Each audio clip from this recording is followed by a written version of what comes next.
안녕하십니까. 경북 동해안 지역은 오늘 밤 흐린 가운데 산발적으로 빗방울이 떨어지는 곳이 있겠습니다. 내일은 대체로 맑은 가운데 기온이 아침 최저 6도에서 9도, 낮 최고 13도에서 15도의 분포로 평년과 비슷하겠습니다. 바다의 물결은 0.5에서 2.5m로 내일 낮부터 동해 먼바다를 중심으로 높게 일겠습니다. 오는 15일 대학 수학능력 시험이 치러지는 포항지구 시험장 4곳이 아직 내진 보강 공사가 안 된 것으로 나타났습니다. 경상북도 교육청에 따르면 지난해 지진 피해로 시험장이 대체됐던 대동고를 비롯해 유성여고와 영일고, 세명고 등 4곳은 이번 수능이 끝난 뒤 본격적인 내진 공사를 할 계획입니다. 도교육청은 지난달 교육부의 민관 합동 안전점검에서 포항 경주지구 시험장에 이상이 없는 것으로 나왔고 지진 가속도 계측기를 설치해 상황을 실시간 점검할 계획이라고 밝혔습니다. 그동안 정부 부처마다 개별 사업으로 하던 재해위험지역 정비 사업이 내년부터는 생활권별로 추진됩니다. 지금까지는 저류지나 펌프장 관련 사업은 행정안전부가, 하수도는 환경부, 하천은 국토교통부가 각각 계획을 세워 설계하는 방식으로 정비를 추진해왔지만 앞으로는 이를 하나의 사업 단위로 묶어 예산도 한꺼번에 확보하고 설계도 통합하는 방식으로 진행합니다. 시범사업 대상 지방자치단체는 최근 태풍 피해가 난 영덕과 경남 합천, 전북 임실 등 5곳입니다. 선박에서 배출되는 미세먼지를 줄이기 위해 2020년부터 선박 기름의 황함유량 허용 기준이 현행 3.5%에서 0.5% 이하로 강화됩니다. 해양수산부는 지난 2016년 국제해사기구의 결정에 따라 이 같은 내용의 해양환경관리법 시행령 개정안을 입법 예고했습니다. 해수부는 그러나 국내에서만 운항하는 선박의 경우 관련 설비 교체 등 준비 기간을 주기 위해 2021년 이후 정기검사 때부터 이 기준을 적용할 방침입니다. 포항과 영덕, 울진 지역의 대게잡이 어업인으로 구성된 사단법인 경북대게어업인연합회가 해양수산부와 경상북도의 인가를 받아 공식 출범했습니다. 도내 자가어선 선주와 배우자 300여 명이 회원으로 가입한 대게어업인연합회는 대게자원 보존과 서식 환경 개선, 차세대 어업인 양성 사업 등을 추진할 계획입니다. 경주시가 추천한 가을 분위기를 느낄 수 있는 명소 8곳이 나들이객들이 많이 몰리고 있습니다.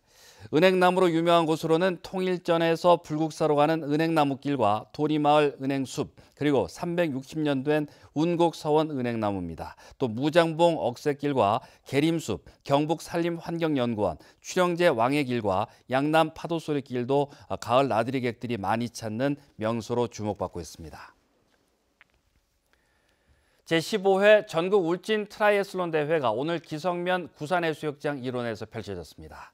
오늘 대회는 전국에서 300여 명이 참가해 동호인부와 고등부는 수영 1.5km와 사이클 40km, 달리기 10km의 올림픽 코스에서 중등부와 초등부는 단축 코스에서 기량을 펼쳤습니다. 한편 울진군 북면 나곡리 바다낚시공원에서는 제4회 마린피아 울진 전국 바다낚시대회가 이틀째 열려 참가자들이 빼어난 해안 경관을 배경으로 낚시를 하며 휴일을 즐겼습니다. 영덕 세무서 울진지서 신청사가 준공됐습니다.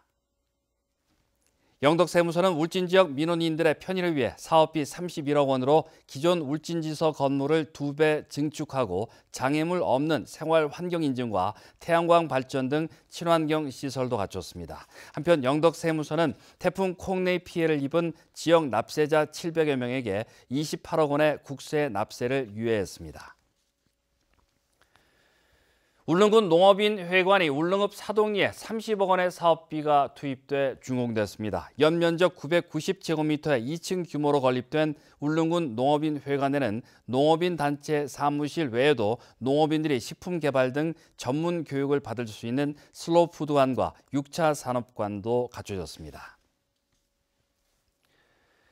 포항상공회의소는 최근 제1차 한러 지방협력 포럼에 참석하기 위해 포항을 방문한 스투프니츠키 보리스 연해주 상공회의소 회장과 캄차트카주 상공회의소 부회장 일행을 접견하고 경제 교류 협력 방안에 대해 논의했다고 밝혔습니다.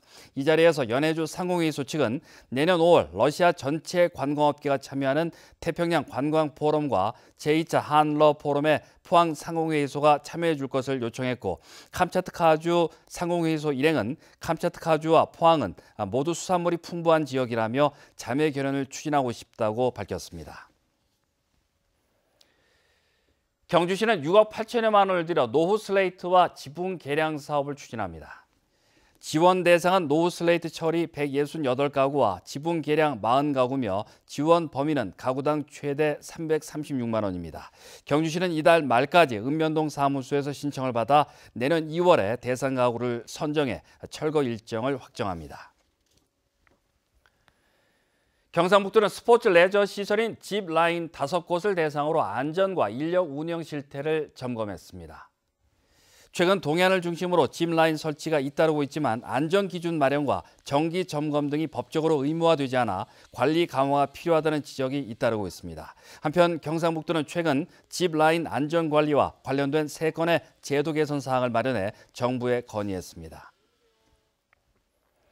경주시는 유해 야생조수로 인한 농작물 피해를 줄이기 위해 오는 20일부터 내년 2월 말까지 순환 수렵장을 운영합니다. 수렵장은 전체 면적의 46%며 수렵 대상 동물은 멧돼지와 고라니, 꿩, 참새, 청설모 등 16종입니다.